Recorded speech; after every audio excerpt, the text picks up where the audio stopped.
وسلم وبارك على نبينا محمد وعلى آله وأصحابه والتابعين ومن تبعهم بإحسان إلى يوم الدين وسلم تسليما كثيرا. أما بعد.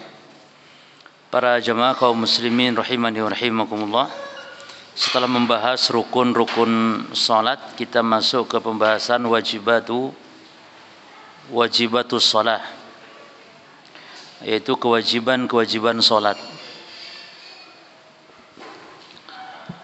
Taib. Wajib itu kalau secara bahasa artinya as-saqit, artinya jatuh secara bahasa. Tapi kalau secara istilah artinya perintah agama, ma amara bihi syari' ala wajhil ilzam. Perintah agama yang harus dikerjakan, itu wajib. Kalau bedanya dengan fardu, jadi kalau fardu sebagian ulama membedakannya, tapi yang benar antara fardu dan wajib sama. Dan di antara hukum taklifi itu ada 5. Ada wajib, turun dari wajib yaitu mustahab.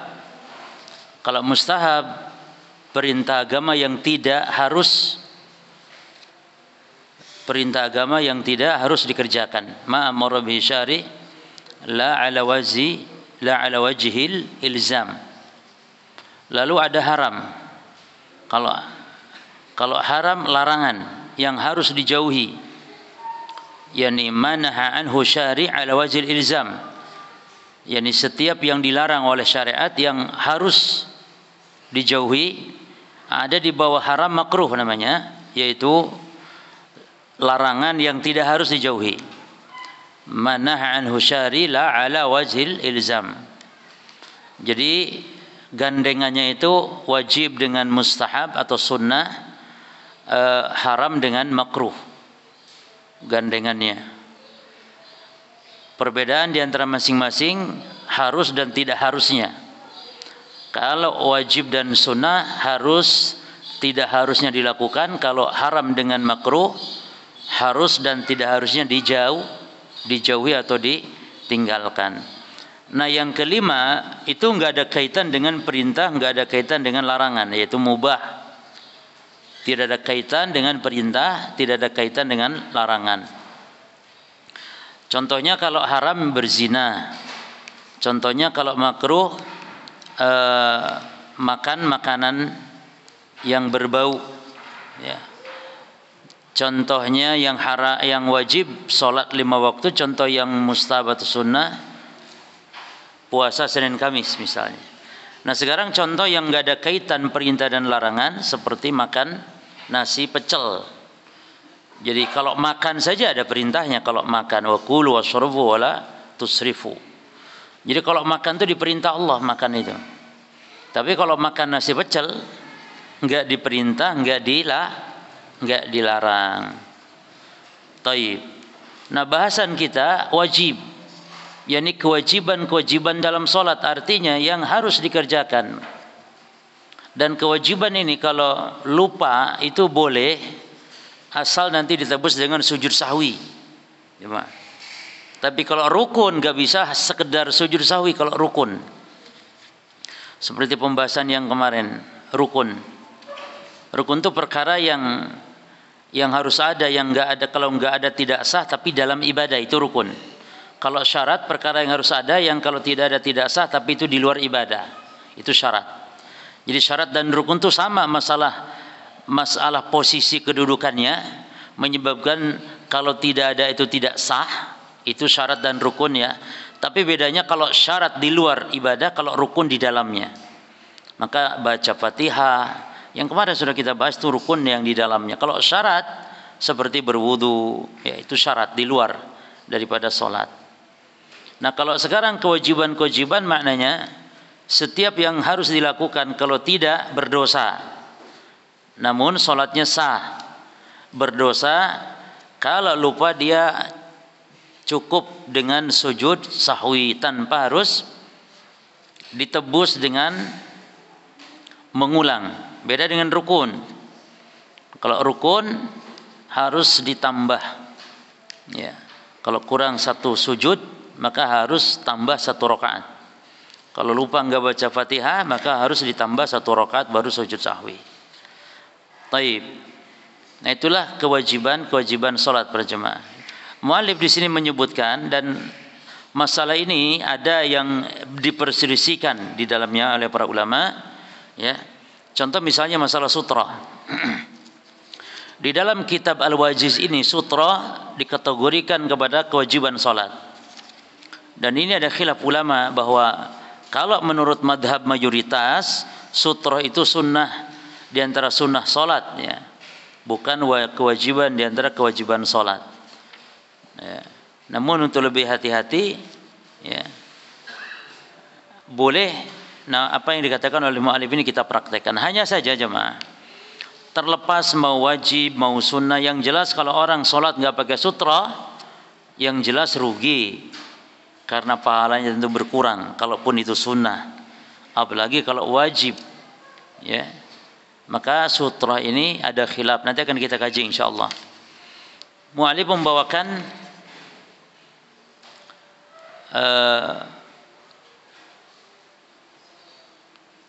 tiga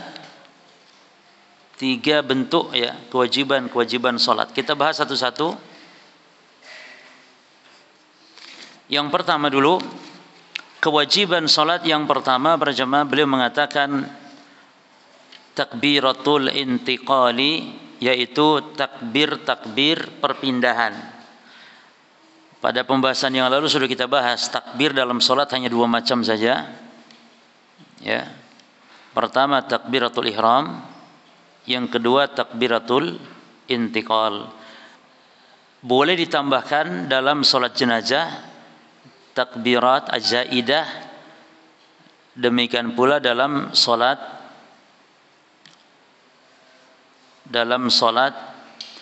Idul Fitri atau Idul Adha. Ya.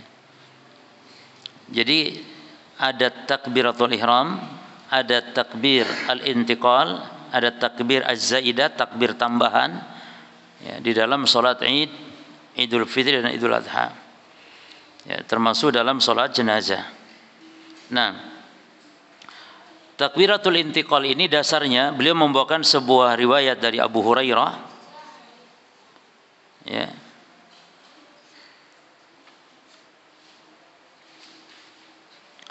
Beliau mengatakan takbiratul intiqal wa qaulu sami'allahu liman hamidah rabbana walakal hamdu.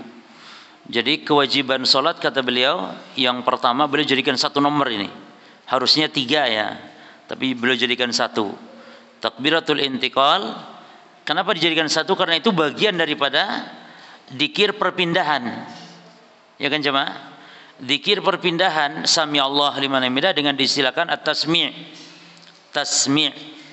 Dan Rabbana lakal hamdu diistilahkan dengan tahmid. Ya, kita istilahkan tasmi' dan tahmid. Berarti takbiratul intiqal dan yang sama kedudukannya berupa tasmi' dan tahmid. Ya. Kalau itu sama posisinya saat perpindahan. Taib. Dan tasmi' serta tahmid ini para jamaah sekalian digabungkan bagi imam dan yang salat munfarid. Bagi imam dan yang salat munfarid digabungkan tasmi' dan tahmidnya. Namun bagi makmum, maka makmum hanya tahmid saja, sebab Nabi mengatakan, dan ini sudah kita bahas di pertemuan-pertemuan sebelumnya, idza qala al-imam fa idza qala al-imam sami Allah liman hamidah faqulu rabbana walakal hamdu. Maka berdasarkan hadis Nabi ini berarti bagi makmum cukup tahmid saja. Ya. Taib, kita baca hadisnya dari Abu Hurairah radhiyallahu anhu qala Rasulullah sallallahu alaihi wasallam idza qama ila shalah kana Rasulullah sallallahu alaihi wasallam. Kata Abu Hurairah adalah Rasulullah SAW idza qama ila shalah, apabila beliau berdiri salat, yukabbiru, beliau bertakbir, hina yaqumu, ketika beliau berdiri. Ini takbir apa namanya, ikhwan? Ini takbiratul ihram yang pertama. Perhatikan lafaz hina yaqumu, pada saat posisi berdiri. Jadi kalau seorang muslim sholat pada posisi duduk nggak boleh takbiratul ihram. Ya. Tapi harus posisi berdiri takbiratul ihram itu. Ini harus posisi sedang tegak berdiri. Tidak sah takbiratul ihram apabila tidak saat berdiri berjamaah. Kecuali bagi yang sholatnya mereka ada udzur sambil duduk, ya, atau yang dibolehkan sholat sambil duduk seperti sholat sunnah, walaupun ada kemampuan untuk berdiri maka dibolehkan. Tapi kalau mereka sholat fardu dan mampu berdiri maka tidak sah kecuali harus posisi berdiri takbiratul ihram. Lalu summa yukabbiru, lalu beliau bertakbir hina yarka'u, ketika ruku'. Nah, ini takbir apa namanya? Takbir intiqal, perpindahan. Nah, summa yaqul sami'allahu liman hamidah. Oleh karena penulis mensejajarkan takbir al-intiqal dengan tasmi'. Karena posisi juga posisi saat perpindahan. Kemudian beliau mengatakan sami'allahu liman hamidah hina yarfa, ketika mengangkat sulbahu, tulang punggungnya, minar rak'ah, dari ruku', thumma yaqul wa huwa qa'im, kemudian beliau Rasul mengucapkan pada saat berdiri i'tidal, Rabbana lakal hamdu. Dan lafaz tahmid ada 4 macam jemaah. Lafaz tahmid ini 4 macam. Satu, Rabbana walakal hamdu, yang kedua Rabbana lakal hamdu, yang ketiga Allahumma Rabbana walakal hamdu, dan yang keempat Allahumma Rabbana lakal hamdu. Jadi Allahumma dan wawunya yang beda. Allahumma dan wawu. Nah, ini ada 4 sighah, ada 4 lafaz. Ya, boleh pilih salah satu karena keempat-empatnya sahih. Lalu perhatikan summa yukabbiru, lalu beliau takbir lagi, takbir intiqal ini, perpindahan. Hina yahwi, ketika beliau membungkukkan, turun, itu yahwi. Untuk apa? Ya untuk sujud maksudnya. Takbir. Ini setelah membaca Rabbana walakal hamdu. Summa yukabbiru hina yarfa'u ra'sahu. Lalu beliau takbir lagi ketika mengangkat kepala dari sujud. Ya. Summa yukabbiru hina yasjud. Lalu sujud, takbir lagi. Oleh karenanya ikhwan, kalau kita sujud tilawah dalam salat, tetap takbir berdasarkan keumuman perintah untuk bertakbir saat turun naik atau perpindahan dalam salat. Jelas ya? Tapi kalau sujud tilawah itu di luar salat, para jemaah, sujud tilawah di luar salat tidak perlu takbir. Sujud syukur tidak perlu takbir, tapi langsung saja sujud. Ketika kita membaca Quran di luar salat, ayat sajdah, sujud langsung. Tapi kalau dalam salat harus takbir karena posisinya salat. Sementara dalam salat kaidahnya semua gerakan turun naik itu ada takbirnya, ada zikirnya, yaitu takbiratul intiqal, kecuali tasmi' dan tahmid. Ya. Taib. Thumma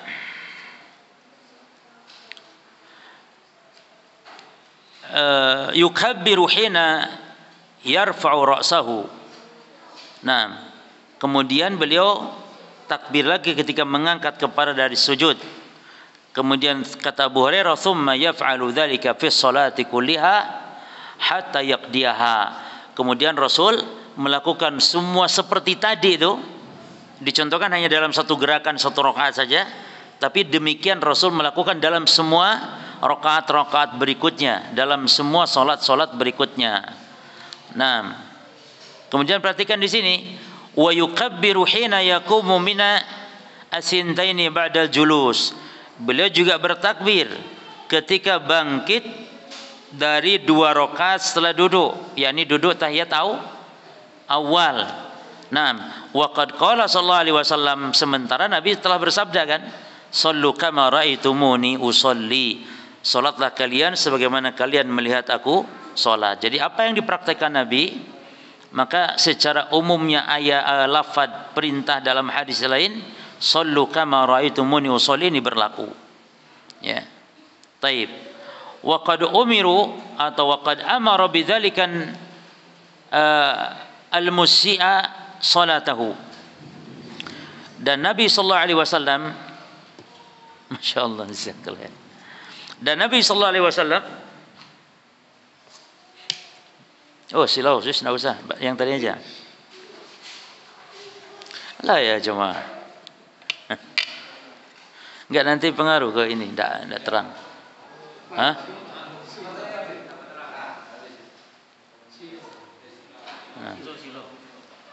Kalau searah Ustaz yang silo. Hah? Kalau searah Ustaz yang silo. Enggak.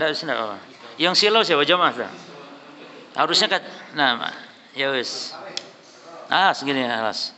Adem, remang-remang. Memang biasanya kalau masjid terang untuk tahlilan memang biasanya. Tahlilan harus terang sekali. Taib. Ya mungkin masukan, tidak apa-apa jemaah. Lampu dipasang, barangkali diperlukan, nggak diperlukan gitu ya. Sebenarnya nggak perlu, kalau saya pakai kacamata nggak perlu. Ya, kalau saya pakai kacamata nggak perlu. Cuman lupa tadi. Tapi kebaca insya Allah tidak masalah. Khalas. Wa qad amara bidzalika al-musi'a salatahu, dan Nabi telah memerintahkan hal tersebut. Yani takbir seperti tadi, ya, tata cara salat seperti tadi, Nabi telah perintahkan kepada sahabat yang jelek salatnya. Kan ada hadis yang dikenal dengan istilah hadis al-musi' salatahu, hadis yang jelek salatnya. Yaitu tentang sahabat yang buruk salatnya. Ya. Taib. Dan para jemaah tolong diperhatikan masalah, jadi salat itu ada dua ruh. Satu ruh yakni di dalam jiwa berupa kehusuan, ya, itu juga diperhitungkan. Yang kedua, ruh salat yakni berupa prakteknya. Ini juga harus diperhatikan karena Nabi mengatakan tentang orang yang salat selama 60 tahun. Kata Nabi, "Inna rajul la yusalli sittina sana la yaqbalullahu salatan." Sesungguhnya ada orang yang salat selama 60 tahun, Allah enggak terima satupun salatnya selama 60 tahun jemaah. Nah itu sebab salahnya itu karena tidak tumanina dalam gerakan. Jadi kita dalam salat itu dua poin ini. Satu gerakannya, dua hati kehusuannya. Kadang khusyuk gerakannya jelek. Kadang gerakan bagus khusyuk kurang. Maka dua-dua ini penting. Jangan yang penting khusyuk. Enggak. Salah ruku itu kan Allah tidak terima salatnya. Kata Nabi, orang yang tidak diterima ini sebabnya kenapa? La'allahu yutimmu ruku'a wa la yutimmu sujud. Wa yutimmu sujuda wa la yutimmu ruku'. Kata Nabi, bisa jadi sempurna rukunya sempurna, tapi sujudnya tidak sempurna, enggak diterima ini oleh Allah. Jadi tolong dalam urusan yang sifatnya rukun-rukun salat ini, dan di antara rukun ini yang tumaknina. Ya, tumaknina, yani as-sukun, diam, biqadri dzikril wajib, selama zikir yang wajib diam, jangan gerak dulu. Sebelum selesai Rabbana walakal hamdu jangan turun dulu. Bahkan jemaah, para sahabat bagaimana mempraktekkan itibanya kepada Nabi dalam salat berjamaah, sebelum Nabi meletakkan dahinya di bawah sujud, sahabat masih belum gerak. Ketika Nabi meletakkan dahi, barulah para sahabat turun sujud. Ya. Jadi ini betul-betul menunjukkan tumakninah. Ini yang paling penting. Jadi caranya, ya, kan kemarin sudah kita bahas tentang praktek sujud tangan, bagaimana kan tangan tuh tidak boleh dihamparkan begini, tapi harus diangkat. Kemudian juga jari-jari ini, ya, kalau ruku direnggangkan, tapi kalau sujud tangan ini dirapatkan. Itu sudah disebutkan secara detail di dalam hadis. Taib. Faqala, Nabi bersabda, ketika Nabi perintahkan orang yang jelek salatnya tadi, Nabi bersabda, innahu la tatimmu salatun li ahadin minan nas hatta yatawadda. Perhatikan, bahwasanya tidak sempurna salat seseorang dari manusia sehingga dia berwudu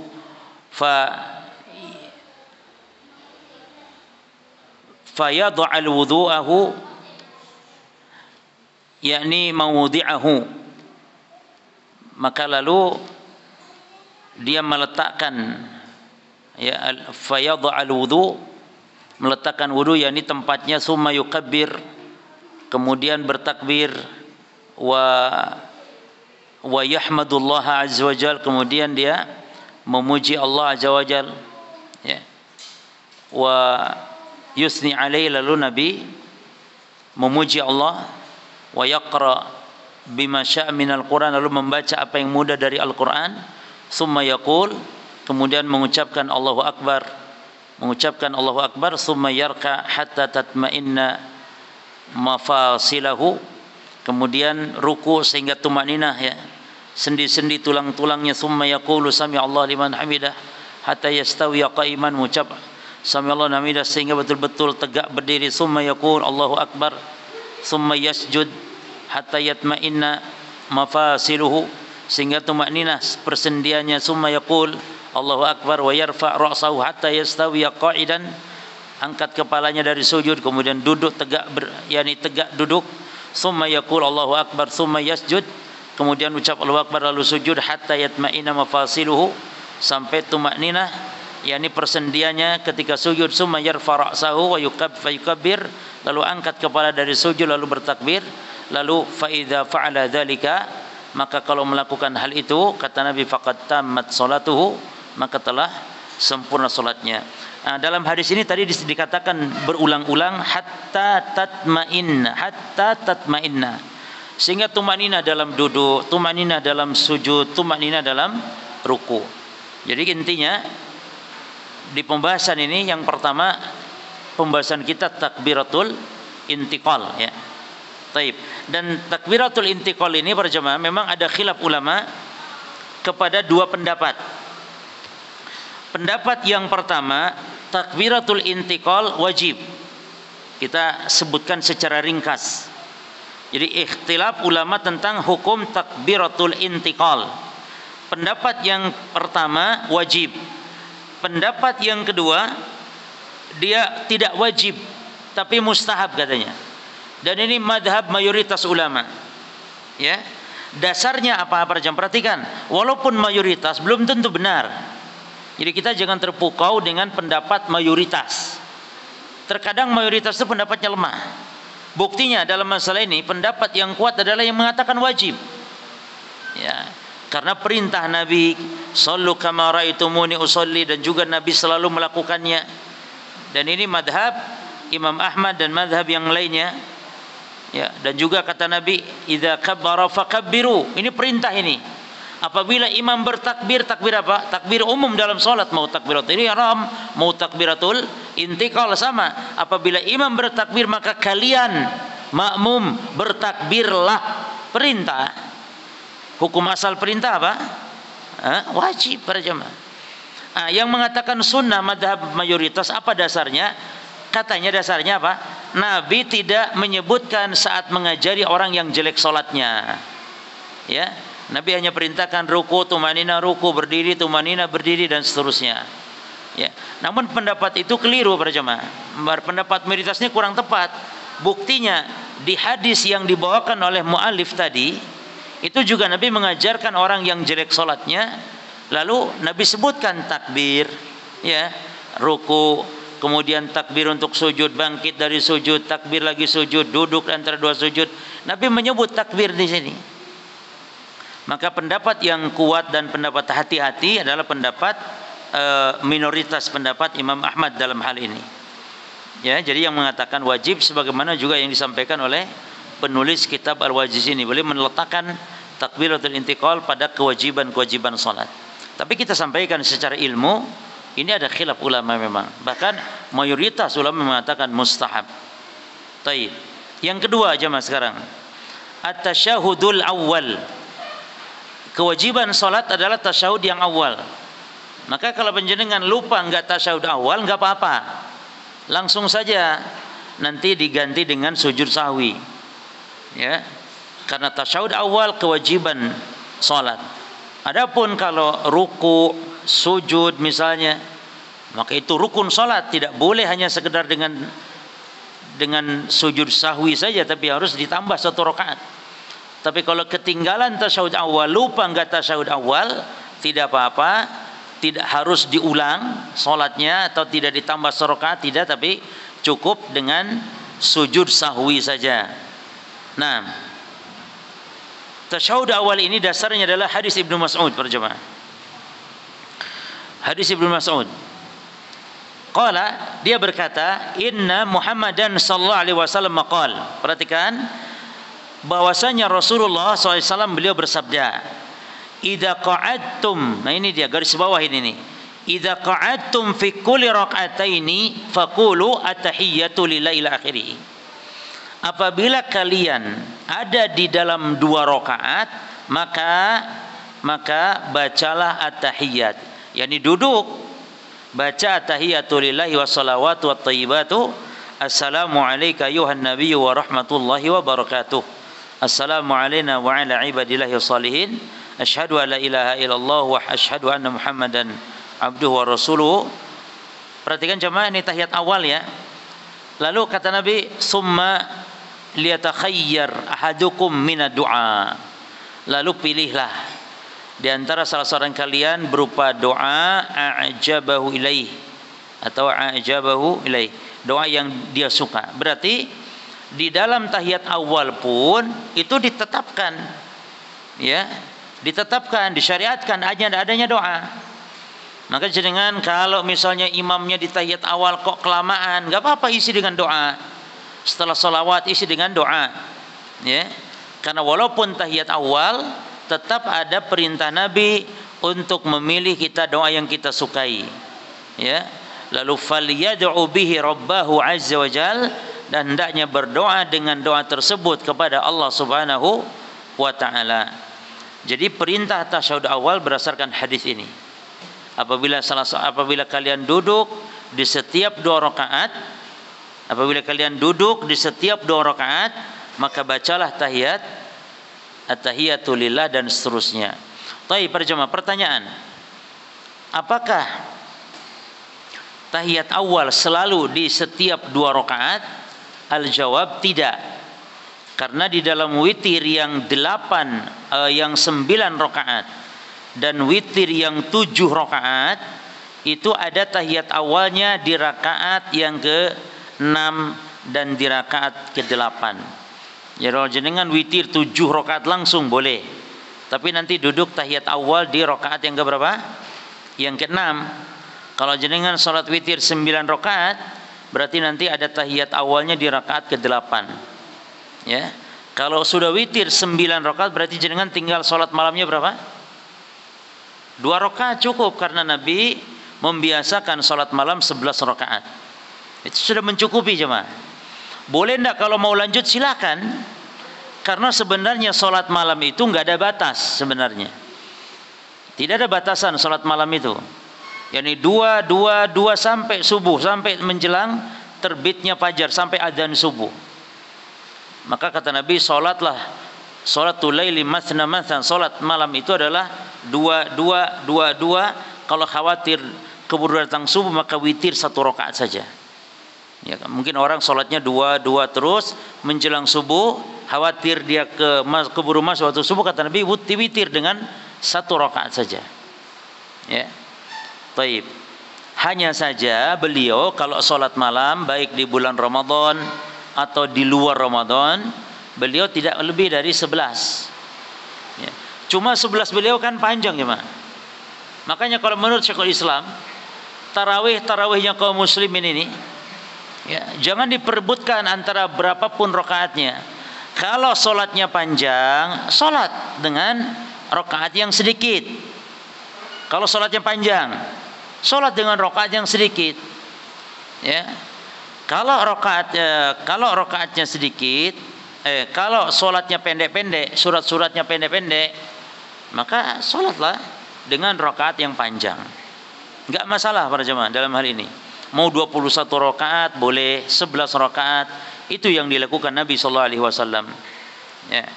Wa qad amara bihi Nabi sallallahu alaihi wasallam al-musii'a salatahu, dan Nabi telah memerintahkan orang yang jelek salatnya. Faqal, Nabi bersabda, fa idza jalasta fi wasatis shalah, apabila engkau duduk di tengah-tengah salat, di tengah-tengah salat, maka fatma'inna waftarish, maka tumaninahlah dan iftirashlah duduknya.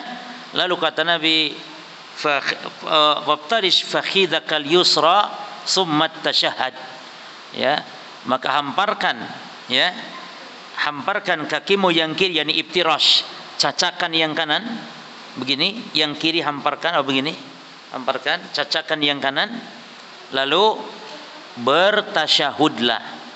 Nah, ini menunjukkan para jemaah, kalau tahiyat awal pun tetap tumakninah dan tetap membaca sholawat, ya, bahkan termasuk lama, karena tumakninah di sini. Dalam hadis yang lain disebutkan Nabi kalau duduk tahiyat awal itu seperti duduk di atas bara api, yakni saking cepatnya, maksudnya dibandingkan dengan tahiyat akhir. Bukan berarti harus cepat, tidak. Sampai-sampai orang kayaknya nggak baca sholawat, seperti baca sampai asyhadu alla ilaha illallah wa asyhadu anna rasulullah selesai.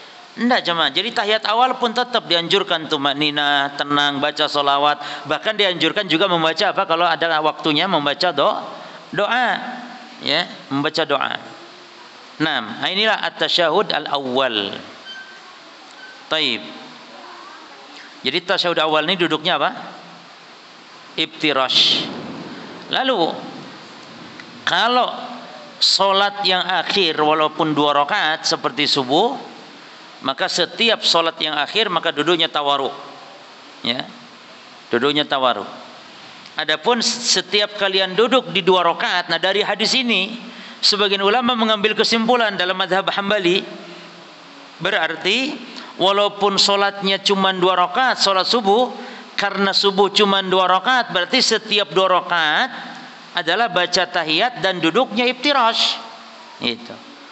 Namun itu pendapat apa jemaah?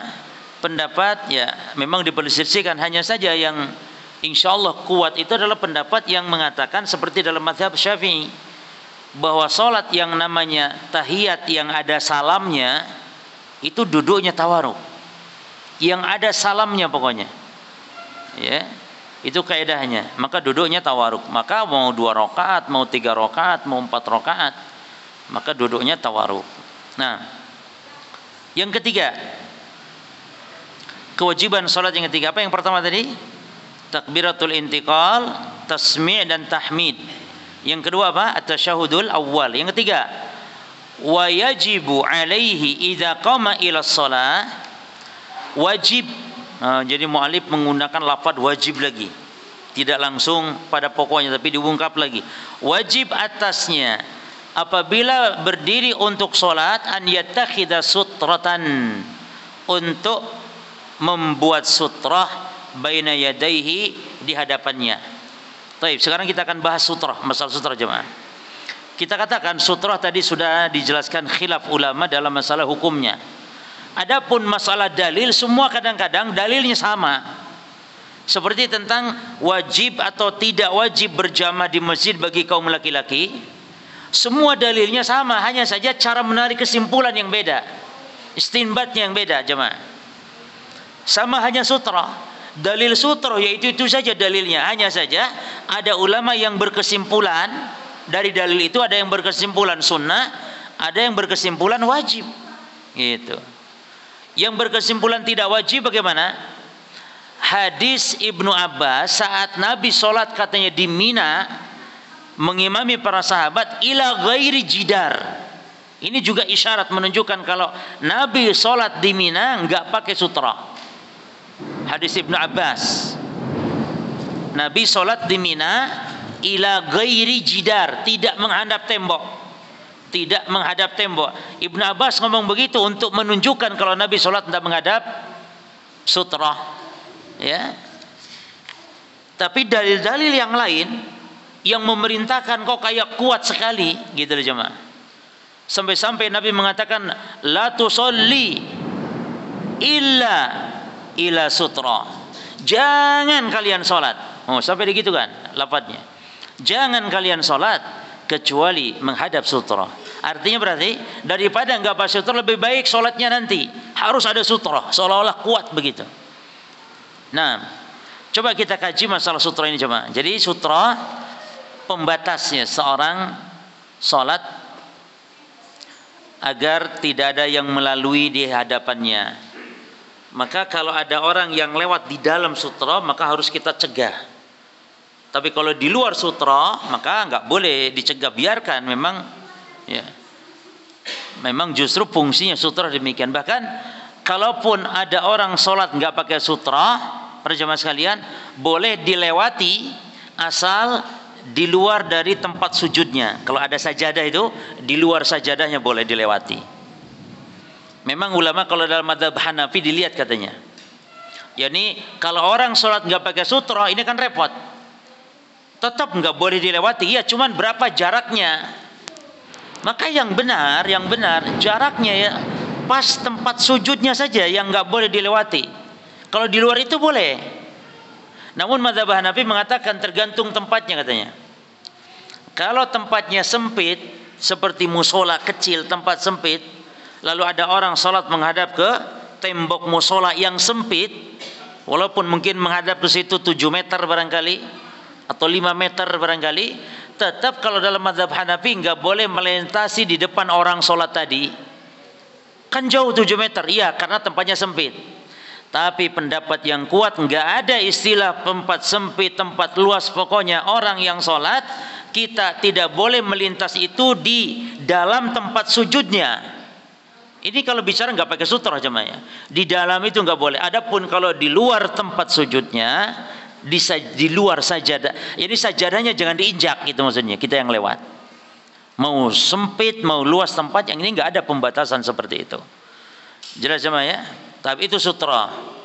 Dan sutra itu fungsinya selain kita manusia agar tidak melintas juga bisa syaitan.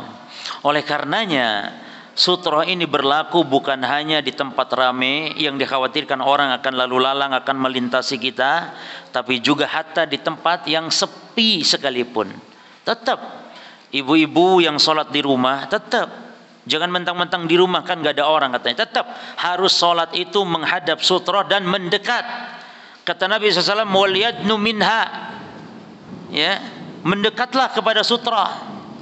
Jangan menghadap sutra tapi 7 meter jauh atau 10 meter, ya itu tidak sutrohan namanya, 10 meter cuma.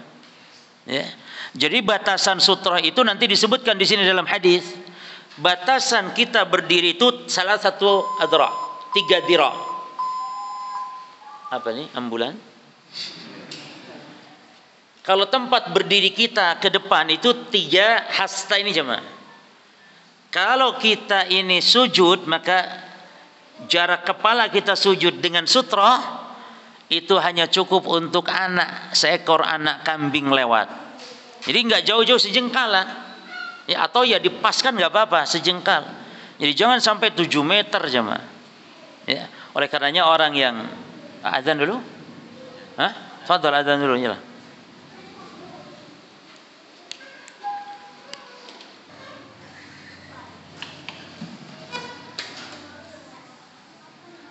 Bismillah, alhamdulillah, wassalatu wassalamu ala rasulillah, thumma amma ba'd. Ikhwani fid din wa akhwati fillah rahimani wa rahimakumullah. Tadi di takbiratul intikal kita simpulkan ya. Jadi takbir, hukum takbir dalam sholat itu kan takbir ada 4 macam ya. Taib. Kita simpulkan dulu, antum tulis ini kesimpulan. Yang pertama takbiratul ihram. Ini hukumnya rukun sholat, ijma' sepakat ulama. Yang kedua at-takbirat az-zawaid fi sholatil id wal istisqa. Takbir-takbir tambahan yang ada di sholat id dan sholat istisqa, maka ini hukumnya sunnah ya, hukumnya sunnah. Jadi kalau sholat id dan sholat istisqa takbirnya biasa saja seperti sholat Jumat begitu biasa, nggak apa-apa. Ya, jangan sampai dianggap sholatnya tidak sah. Enggak apa-apa, itu sunnah, enggak wajib. Ya, apalagi rukun, bukan sama sekali. Jadi sholat istisqa itu jamaah seperti sholat id ke tanah lapang. Hanya bedanya, kalau sholat istisqa, bajunya jangan baju-baju baru. Jangan baju-baju yang indah-indah, baju biasa. Dan bedanya dalam khutbah. Pendapat yang kuat ya dalam hadis Bukhari Muslim memang nampak bertentangan dengan hadis Abu Daud, namun hadis Abu Daud itu lemah. Yang benar hadis Bukhari Muslim bahwa Rasul SAW itu beliau berkhutbah terlebih dahulu, lalu beliau menghadap kiblat. Jadi beliau membelakangi siapa kalau menghadap kiblat? Membelakangi makmumnya. Beliau mengangkat tangan lalu minta hujan, mengulang doa minta hujan 3 kali. Allahumma ghithna, Allahumma ghithna, Allahumma ghithna. Berarti doanya itu kalau salat istisqa, khutbah dulu lalu menghadap kiblat, nanti imam doa minta hujan kepada Allah, tentu memuji Allah, bersolawat, pokoknya berdoa lalu minta diturunkan hujan. Dan disunahkan untuk membalikkan pakaian luar jemaah ya. Ibu-ibu juga kalau aman dari fitnah, ibu-ibu makmum misalnya, tetap balikan pakaiannya kalau pakaian luar dan aman dari fitnah. Misalnya sholatnya khusus, sholat untuk ummahat ada hijabnya, maka juga sama para ummahat membalikan pakaian luarnya, bukan pakaian dalamnya jemaah, pakaian luar. Jadi yang kanan jadi tangan kiri. Jadi berarti bagaimana? Diapakan berarti? Dipakainya kebalik, diwali gitu. Kayak tahu diwali, tahu kan saya ini tahu wali. Aneh-aneh ya. Tapi bagus itu tahu walik itu. Ini hikmahnya apa cuma? Kalau kita sholat istisqa, apa hikmahnya? Ini nanti juga ada bahasan di sini insyaallah. Hikmahnya, nah ini juga dalam Islam kita mengenal istilah al-fa'al, tafaul. Tafaul itu optimis dengan hal-hal yang kita dengar, kita lihat baik. Nama yang baik kita tafaul, suasana acara, suasana yang baik kita tafaul boleh. Termasuk ini tafaul dengan berbaliknya, yang tadinya paceklik, tadinya kemarau, berbalik menjadi berkah hujan. Nah, termasuk peci jemaah. Jadi peci itu kan begini jemaah ya, peci ya. Kita balik begini pakainya, lah dibalik begini, nah, pakai begini. Terus baju luar, bukan baju dalam begini. Ya mungkin pakai seperti mantel atau apa ya. Rida, Nabi itu punya rida. Rida itu baju luar, dibalik. Yang kanan, jadi dibalik berarti. Nah setelah itu sholat. Sholatnya kayak sholat id, di lapang. Lapang untuk sholat hari raya, istisqa itu. Minta hujan. Kalau hujan terus-terusan, sholat apa? Enggak ada sholatnya jemaah. Tapi ada doanya. Jadi kalau jenengan punya hajat, ojo doa, ya Allah jangan hujan po, ya Allah. Jangan gitu doanya. Itu nolak rezeki berarti, nolak rahmat Allah. Hujan itu rahmat jemaah. Jangan sampai kita mengatakan enggak mau hujan, enggak boleh. Hujan itu rahmat. Hujan itu barokah. Allah mengatakan, Inna nazalna minas samai ma'an mubaraka. Kami turunkan air dari langit yang berkah kata Allah. Makanya para ulama itu menganjurkan, dan memang dalam hadis juga demikian. Rasul kalau hujan pertama turun, hasara saubahu, boleh membuka bajunya lalu biarkan air hujan menetesi badan beliau yang mulia. Ketika ditanya, lima sonata hadza ya Rasulullah, kenapa engkau lakukan ini ya Rasul? Kata Nabi, hujan ini makhluk Allah yang pertama kali diciptakan. Hujan itu. Jadi hujan itu makhluk baru, berkah jemaah. Makanya Syekh Utsaimin, juga Ibnu Abbas, para salafus saleh begitu, kalau hujan suruh mengeluarkan pembantunya, pelana-pelananya untuk supaya kena air hujan. Ketika hujan turun, keluarkan bahkan bajunya keluarkan supaya kena air hujan. Baju yang kering loh dari rumah dikeluarkan supaya kena air hujan. Tapi nih ibu-ibu sedang nyuci, ojo ibu dientasi aja. Jangan biarkan berkah. Ya itu maksudnya ada baju satu kita hujankan, bukan berarti ibu-ibu kan sengaja nyuci kan ya, masa dihujanin lagi ya. Jadi makanya motor keluarkan, Sepeda keluarkan. Apa yang ojo kasur, nek kasur angel garinge. Kok apa sih yang bisa keluarkan? Kalau kita sedang di jalan atau sedang di rumah, hujan baru turun, segera keluar. Kalau mampu, karena ada orang yang dikit-dikit aja langsung sakit kalau kena air hujan. Nggak tahan, nggak kuat. Maka di antara sunnah yang indah adalah hujan-hujanan. Ini saya nanti kita coba kumpulkan sunnah-sunnah yang enteng enak. Di antaranya apa? Kailula, tidur siang. Jadi sunnahnya ini ibadah. Hujan-hujanan ibadah, ya. Nek poligami jelas ya jemaah ya, nek poligami ya. Ojo dibahas. Jadi ada sunnah-sunnah yang enteng. Ya, seperti hujan-hujanan dan doa saat hujan turun mustajab. Nah, sekarang kalau kita nggak mau hujan karena ada acara atau kita hujan kok terus-terusan banjir dan semisal, maka doanya jangan turun hujan atau malah ngundang pawang hujan jemaah. Ya nggak boleh. Apa doanya? Nabi doanya Allahumma hawallaina, Allahumma hawallaina wala alaina.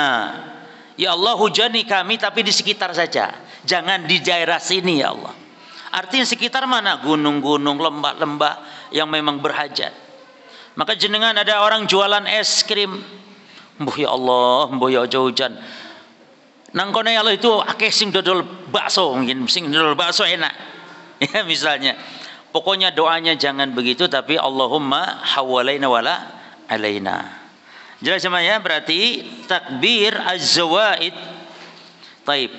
Di antara hujan ini yang banyak kita lalai berjemaah adalah sunnah kalau saat hujan deras muadzin itu membacakan sallu fi rihalikum atau sallu fi buyutikum. Itu sunnah yang mahjurah, sunnah yang banyak ditinggalkan kaum muslimin. Hujan lebat, hujan deras, banjir, masih hayya ala sholah, hayya ala falah. Padahal Nabi perintahkan kepada muadzin untuk mengucapkan sallu fi rihalikum. Bagaimana lafadznya dan di mana tempatnya jemaah? Boleh sallu fi rihalikum atau sallu fi buyutikum. Di mana tempatnya? Boleh milih satu dari tiga tempat. Satu, pengganti hayya ala sholah. Satu, pengganti hayya ala sholah. Jadi hayya ala sholahnya ganti dengan sallu fi rihalikum. Atau yang kedua, tempatnya setelah hayya ala sholah, setelah hayya ala falah. Setelah hayya ala sholah al falah selesai, tambahkan sallu fi rihalikum. Atau yang ketiga, setelah selesai azan lengkap, azan biasa, lalu setelah itu ucapkan sallu fi rihalikum, sallu fi rihalikum. Itu kalau ini tidak petir ya, hujan deras lebat. Terus yang sedang di masjid disyariatkan untuk menjamak takdim. Kalau antum maghrib deras hujan, maka disyariatkan jamak takdim. Namun ini hak siapa menjamak? Hanya hak imam. Artinya makmum nggak boleh ngojok-ngojok. Pak Imam, jamak, ojo nggak boleh. Dan nggak ada hak makmum. Apalagi makmum sendirian jemaah. Sendirian menjamak nggak boleh. Sendirian menjamak nggak boleh. Berjamaah itu pun hak imam. Apa jarene imam? Imamnya mau lakukan, imamnya ndak mau, ya makmum jangan ngotot maksa. Wah, Pak Imam ndak ngerti sunnah. Imamnya nggak mau, kan boleh mengambil azimah. Azimah itu mengambil, nggak mau mengambil rukhsah boleh. Boleh juga mengambil rukhsah. Berarti hujan kalau maghrib sama isya sholat sekaligus dan nanti di masjid itu ndak ada lagi sholat isya. Beda dengan Jumatan. Ya, kalau Jumat jatuh hari raya hari Jumat, maka kalau orang sudah sholat hari raya boleh Jumatnya gugur, tapi di rumah tetap sholat duhur. Nah, namun imam tetap mengadakan Jumatan, walaupun sebagian kaum muslimin nanti nggak ikut sholat Jumat. Kenapa? Karena sudah sholat Idul Fitri tadi pagi. Tapi imam tetap mengadakan. Adapun kalau hujan, maka imam ya sudah gugur, nggak ada lagi sholat isya. Orang yang belum sholat isya barangkali mampir, ya silakan sholat isya sendirian, atau dia kalau mau berjamaah. Namun imam rawatibnya tidak melaksanakan sholat isya. Jelas jemaah? Itu diantara fikih hujan, musim hujan sekarang. Terus takbir apa yang ketiga jemaah? takbiratul janazah. Takbir salat jenazah, maka dia rukun. Rukun dia. Ya, ada yang 3 boleh, ada yang 4 takbir boleh. Nah, lalu yang keempat, apa yang pertama cuma? Takbiratul ihram. Rukun sepakat. Yang kedua?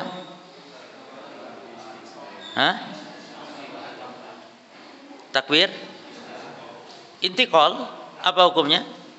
Intiqal sudah belum? Oh belum ya, berarti yang keempat berarti ada 5 jemaah ya. Takbiratul intiqal. Ya, yang keempat. Tambah 1 berarti. Apa takbiratul intiqal hukumnya? Apa hukumnya tadi?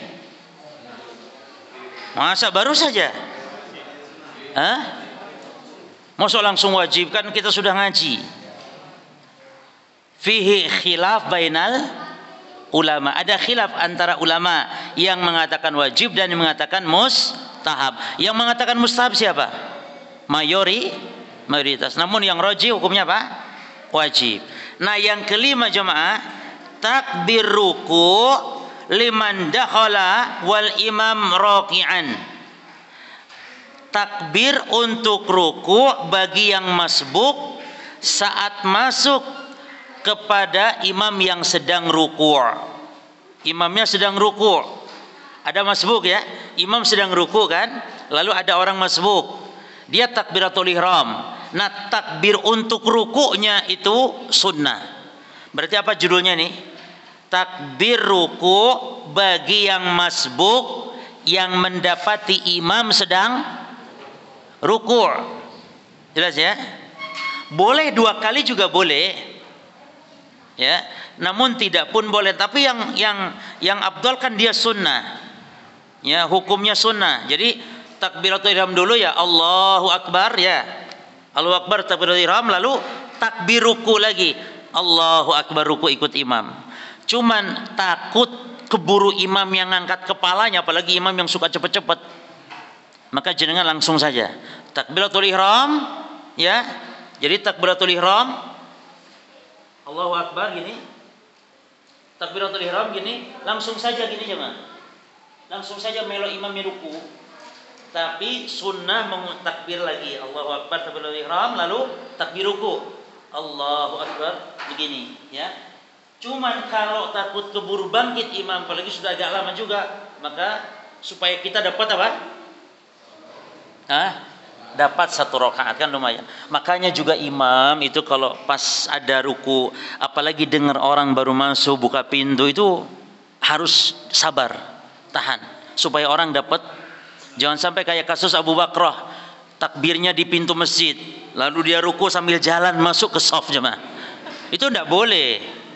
Kan orang harus jalan dulu ke shaf baru takbir. Nah, imam itu kasihlah tempo, jeda sedikit saja. Jangan malah imam kayak balas dendam. Ambilan gak oleh kowe 1 rakaat. Langsung sami Allah. Kok kayak dendam gitu jemaah. Baik. Jemaah, kita bahas tentang apa? Sutra insyaallah pertemuan yang berikutnya ya, tentang sutra. Baik, wallahu alam. Subhanakallahumma bihamdika asyhadu an la ilaha illa anta astaghfiruka wa atubu ilaik. Wassalamualaikum warahmatullahi wabarakatuh.